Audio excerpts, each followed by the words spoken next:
Here's the thing that's like my pet peeve. Men ask me, I want to take you to dinner. What type of places do you like? I'm more of a diner person than the like hot club person, right? I like quiet and small. And then they take me to the exact opposite of what I've asked for. Oh, I found this hot spot. I'm like, I don't want to go now. Didn't listen because they weren't listening. They're going on their perceptions. Yeah. A woman will tell you what she wants. You just got to shut up and listen. I'm not an alpha male. I'm not a beta male either. I'm just a better man. Empathy, because there are women like me who deeply appreciate men, and we want you to do all the things, and we're not going to judge you for, that's the problem nowadays, right? Is like you see these women online criticizing a man for taking them to the Cheesecake Factory and or proposing a coffee date. I love a coffee date. I don't have time. If you find a nice coffee place and get me a coffee before I get there and you ask, I will be so happy, because my time is more valuable than to spend 2 hours with someone I don't know yet. So I would love a coffee date. For a free meal. I even love the Cheesecake Factory because there's 50 million things on the menu and it's delicious. Yeah. So the only people who criticize those things are the ones who can't afford stuff. Like those of us who can, we're still okay with that. We appreciate the effort. You're saying no. It's just, I didn't learn it. This is where I'm at, and I'm victimized because I can't get the things that I want, and people are late. I think people are afraid. Most off, like I can't tell you how many guys don't want to be. They won't talk to a girl because they don't want to be rejected. And then the other thing is that they're lazy. It gives me a compliment, even if I don't like you. I acknowledge that, and I am so nice about it. As long as you're not weird. Right? You're not following me. You're not doing things that make me feel unsafe, because I understand there are women like that. We understand how much it took for you to give us that compliment, right? We understand how much, like, especially for certain men. So I feel like, but society and social media makes you think that a woman is going to be rude to you because you're complimenting her, or they're going to think you're a simp, or all these things. Hey, listen, be a simp. I want a simp. Where you at? Where's the simp? I'm fine with that. You do all the nice things, and you find the right person, they'll do the nice things back. But, social media, you got people going viral for slamming the Cheesecake Factory, and every other woman like, he should have took you somewhere nicer. What do you mean? He doesn't know you. Why would anyone he do that on you? Right. Like, I don't expect it. And, and I'm a very successful woman. I don't expect it. So why should you? Yeah. I would also push back even on that there's clearly a situation where just because I pay you a compliment, I don't know you. I don't have to respond. And one of the analogies I say, okay, what if you just found out that your cat died, right? And somebody goes, I love your body, and you don't want to respond to it. I mean, there's endless and infinitesimal situations where I'm not in the mindset to take a compliment. The problem is that insecure men take it personally, and they go, well, it's because I'm not tall enough, or I'm not muscular enough, or I'm not rich enough, or I don't have the right. And 99% of the time, it has nothing to do with that. It's this woman is living her own life in her own space, and it's great. I mean, I think you dealing with men and being the Manhattan Madam and understanding how men think gives you what is it going to take me to say thank you? And what I'm saying, but you don't even have to do that. Like there's no obligation to that. And I think to put it in a situation where we even go, well, come on, ladies, be nicer. No, I mean, but I'm also a person that if I'm, I think there's a level of sincerity. If I'm complimenting you in sincerity and you don't want to respond, that's fine. But if you're nasty, I'll go, I'll ask you, why would you, are you going through something? Why would you say something nasty? And you'll be surprised how quickly that will shock somebody, and they go, well, I'm going, whatever, I'm going through some shit, and and that's even fine if that's the case. But I think what happens is the rejection becomes personal. And there's nobody teaching these young guys nothing. Their father doesn't know because you know. But you know what? I would take this one step further, right? Even if it's personal, what does it matter? Even if it's personal, who cares what a stranger thinks of you? You're not everyone is going to like you. You know, when I was in business in Manhattan, I had a lot of money. I used to take the girls out for club nights, right? Once a month, it was my thing. All the girls wanted to go party. I was the girl buying the bottles. I would spend $5,000 on bottles. People would come up to our table like, why is this a table full of chicks? You know, all the New York City promoters are trying to get girls to their tables. I'm rolling with 25 women to my table. So everyone would come up to me. And you know how many times men, especially in New York, would tell me, you're pretty, but I don't like blondes. You're pretty, but this. No one ever liked my hair color. I didn't even employ but 2 blondes the whole time I ran an agency because it was not a popular hair color. You know how many times I got that? And I never took it. I was like, okay, then you're an idiot. Next. Okay, then you're dumb. Something's wrong with you if you don't like blondes. Because New York is also predominantly, you know, Dominican, Puerto Rican, dark hair. It's a fashion capital. Blonde is not seen as fashionable. So there's not a lot of blondes like me in New York. So it just wasn't a popular look. And, you know, there were guys who rejected me. Oh, you dye your hair? No, I'll find someone who likes my hair. How's that? You know, and the thing is, like, what weird thing to do. Take these things so personal. Sometimes it's a numbers game. You might have to compliment 25 women before one likes you. But even if it is you, it's really not personal because she doesn't know you well enough for it to be personal, right? Even if it's about you, who cares? And by the way, before we forget, just follow Kristen on her social media at Manhattan Madam for all sorts of different takes and stories. It's a really good follow. She's putting out some good stuff. She's not just up there like just fanning herself going, it's hot today. Uncoordinated white chick. The what? TikTok dancing. I'm an uncoordinated white chick. Oh, no, yeah. I can't stand it. There will be no dancing on my TikTok. Oh, my God. I can't stand I've unfollowed people because they're doing the synchronized dancing. And I just go, I don't care.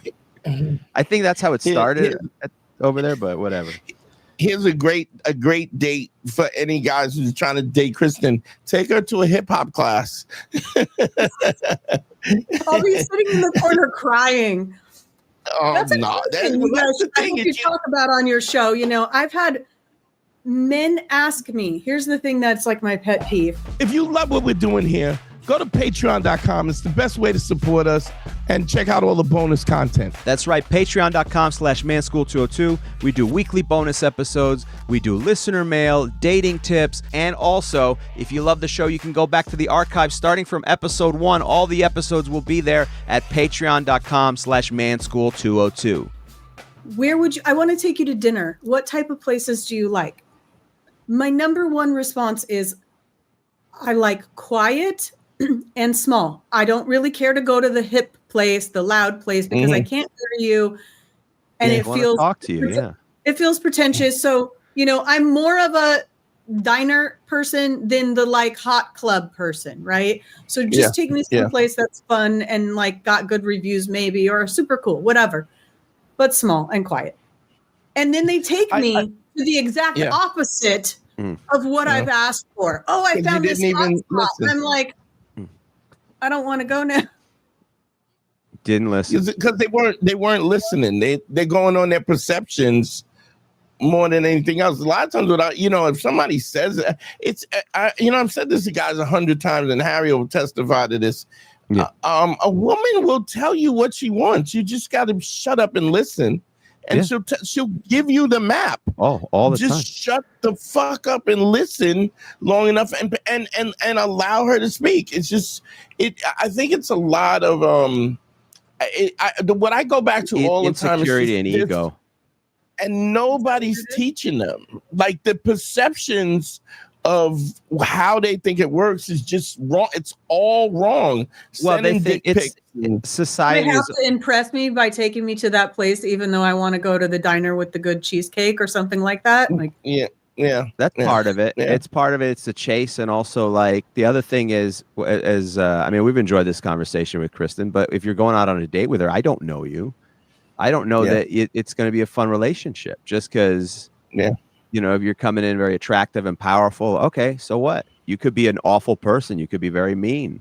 So this is just as much for me to suss you out as it is you to suss me out. But guys don't view it that way because it's always been a buyer's market for women. They get to choose. They get to pick. And that's the mentality guys go into it too. So they make all sorts of crazy decisions like, I better do this, I better do that, instead of going, well, what's best for me and what's best for us? It's like, I got to do all these things to impress her. Sometimes you just don't fit. And that's okay. It's okay if we don't fit.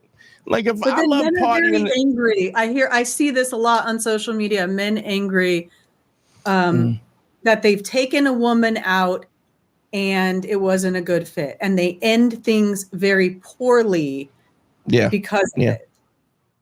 And I think that's one of the reasons why I'm also a fan of Coffee Date, because you don't know me. My expectation is not for you to spend money on me. I also don't know you, so I don't want you to spend money on me. And I also don't know if, as a woman, I want to dress up for you yet. That's a privilege, right? If I'm going to get dressed and put hours into myself, like, I don't have the time to do that very often. So if we're going to go, let's just go someplace. I'm even fine with a walk. Let's go on a walk with a cup of coffee, get to know each other again, and then see if we want to make an additional investment. And so here's the other thing, too. If you ask a girl, hey, let's go get a cup of coffee, and she goes, what the fuck, cup of coffee? Why aren't we going to a nice fancy restaurant? Okay, well, that's your answer right there.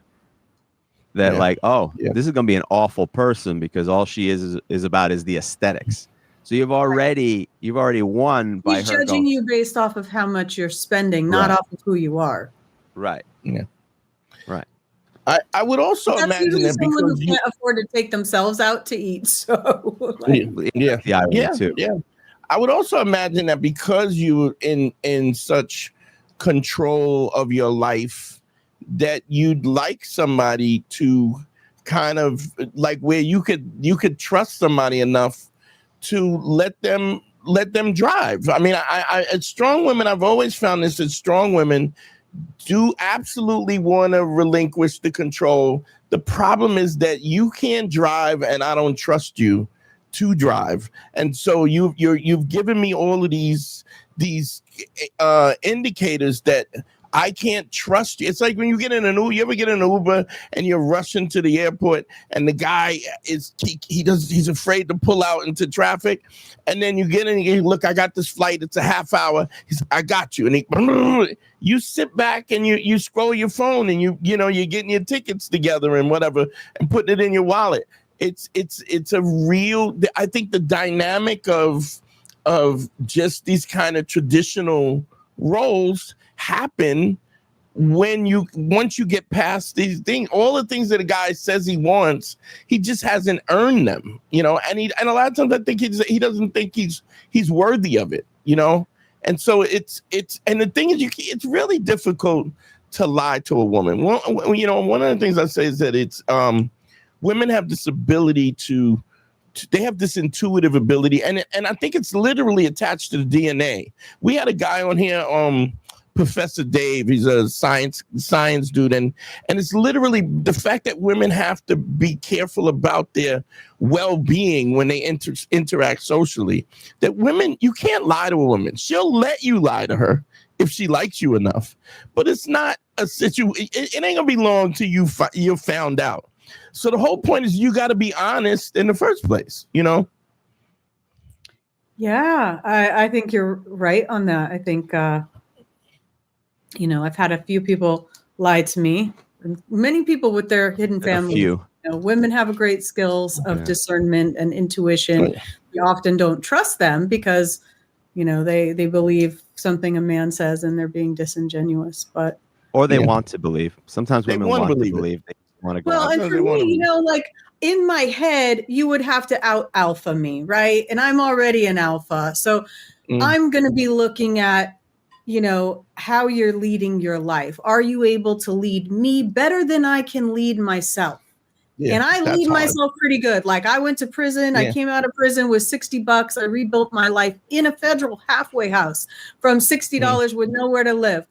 Can you lead me? How do you have those skills to outlead me? Could you be in that situation and do what I did?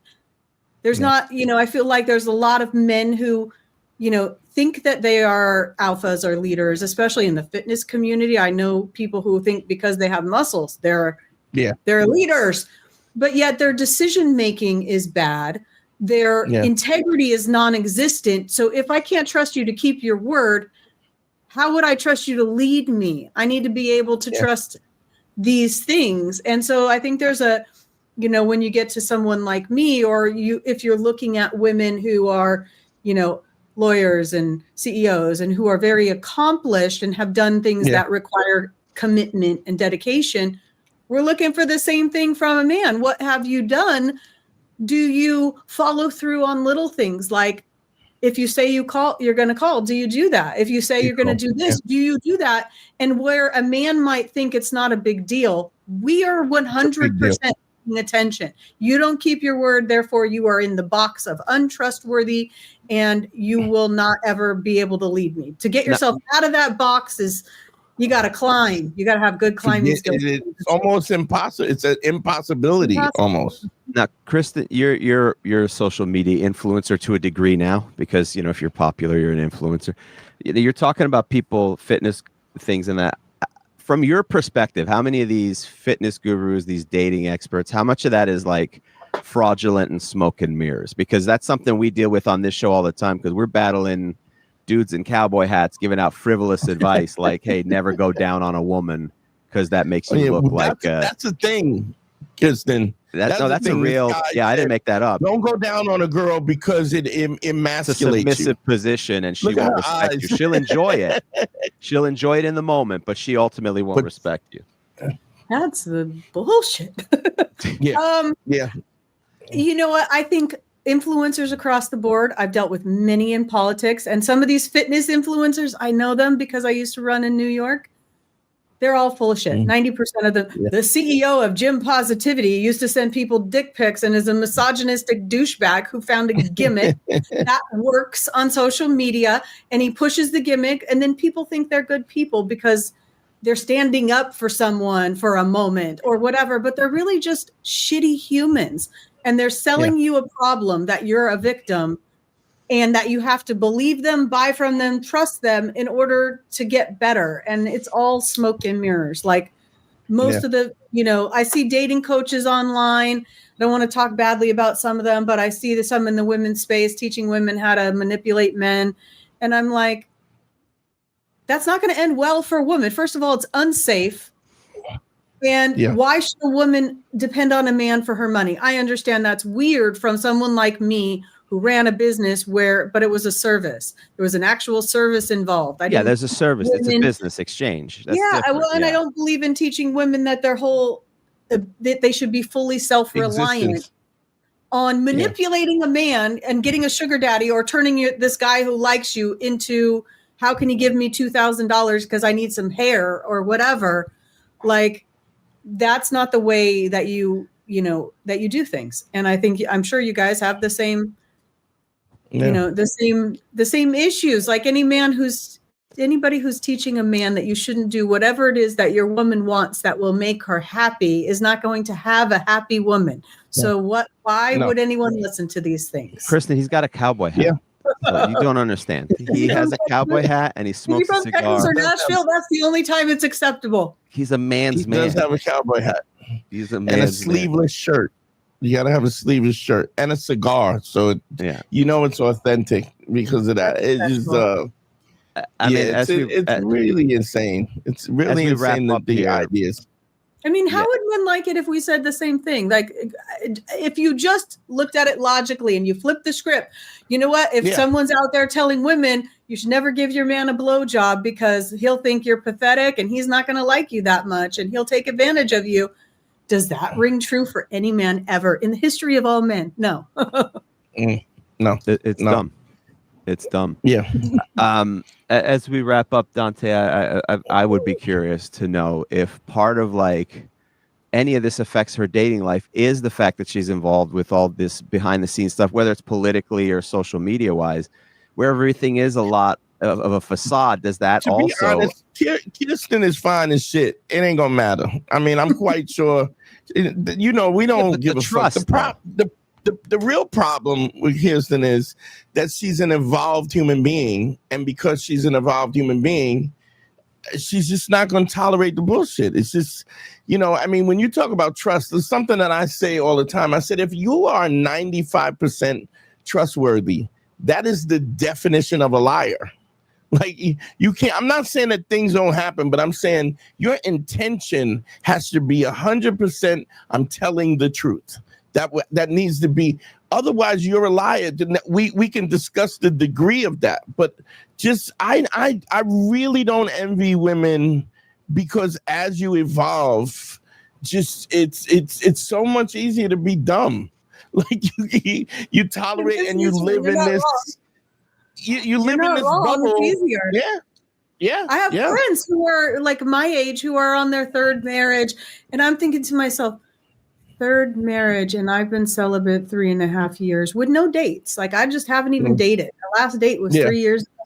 I'm like, you found 3 people you want to spend forever with, and you've committed to legally. How? And I think it's that they're willing to accept less, right? Their standards are not as high. Their expectations are less, Or not putting in the work as well on both ends. I also think it's something that you said is, Chris, is something you said is really interesting. It's like they've really compartmentalized these little things and not even taking time to see what happiness looks like. So it's like when you say Roger Stone, he loves the fan, I love me, but it's like, but you're doing something that is so inauthentic of your message, and you don't have a problem with that. Like, you're a liar. Like, you are and I mean, I did a podcast with him years ago, but you're a liar. You are presenting yourself in this way, and you are not. And I'll tell you something. I would say allegedly, Roger Stone loves effing a big black dude. He loves loves sliding out and getting pounded out by. I know dudes who had pounded Roger out. So allegedly, it's like, and I don't have a problem with that. It's just, why do you have to? When you're stopping other people from doing it, that's where you have a problem with it. The hypocrisy is that they sit there and say bad things about this, and then they've got their beards or their wives or all the things that are disingenuous about their messaging. It's how everyone in politics is. That's why you go to a political event and Grindr is off the hook at a conservative event. Oh yeah, they broke the service. They twice.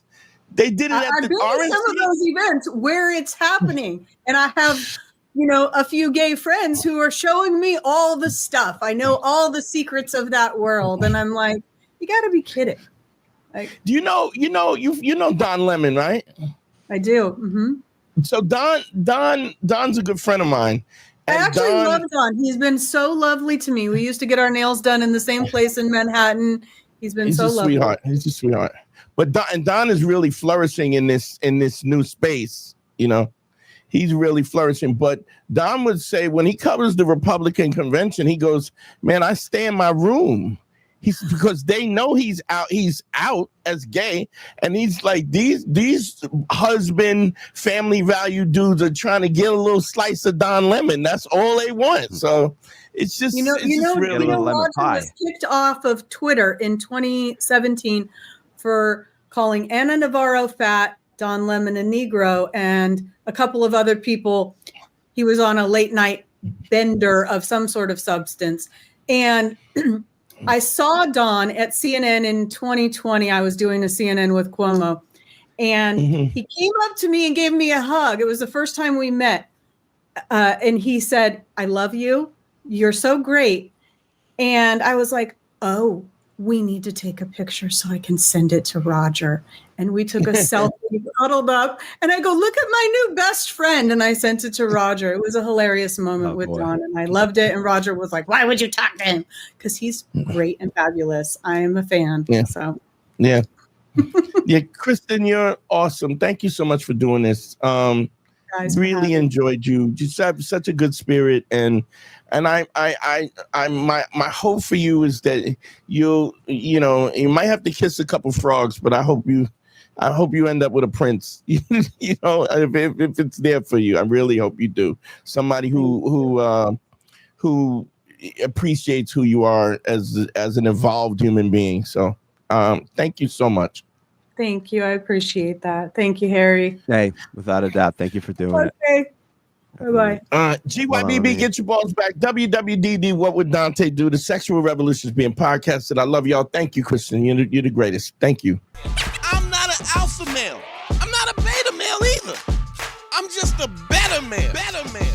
Well, put your happiness first, because if you don't, they won't.